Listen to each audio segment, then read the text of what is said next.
Salut à tous et bienvenue sur le travail de l'ombre. Pour le compte de la 23e journée de Ligue 1, l'OM reçoit Monaco, un choc entre le 3e et le 4e du classement. Sans plus tarder donc, évoquons mes 3 points d'avant-match.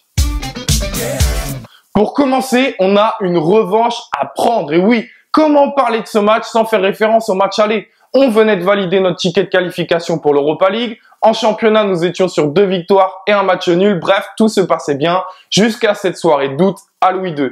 Un schéma tactique et une composition très étonnante de la part de Rudy Garcia, des individualités fantomatiques et ça dès la 2e minute, et ce fut le début d'une très longue soirée cauchemardesque qui se termina par un 6-1.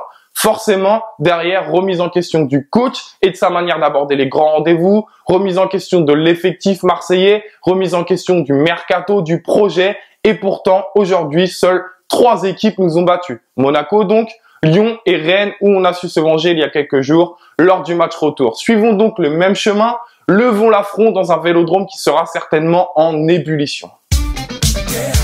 Alors, est-ce que ce match est un tournant de la saison? Sincèrement, non. La route est tellement longue, il reste tellement de matchs, tellement de points distribués que non, ce serait une bêtise de dire que ce match est un tournant de la saison. Et même s'il y a victoire dimanche, je vous rappelle que Monaco, eux, ne sont plus qualifiés en Coupe d'Europe contrairement à nous. Et ça, forcément, ça va nous coûter quelques points.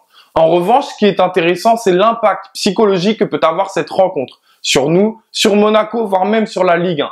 Enfin, une dernière chose, vous savez à quel point j'y mets de l'importance aux séries, aux dynamiques, et il ne faut pas casser cette spirale positive de victoires consécutives et de clean sheet depuis le début de l'année 2018 avec une défense solide. Enfin, 3e et dernier point qui est presque une suite logique des 2 précédents, puisque sur le premier, j'évoquais le match aller, sur le second, j'évoquais les clean sheets en 2018, et donc sur le 3e, je vais vous parler des coups de pied arrêtés, parce que oui, je n'ai toujours pas digéré ces buts au match aller, quasiment tous encaissés sur coups de pied arrêtés.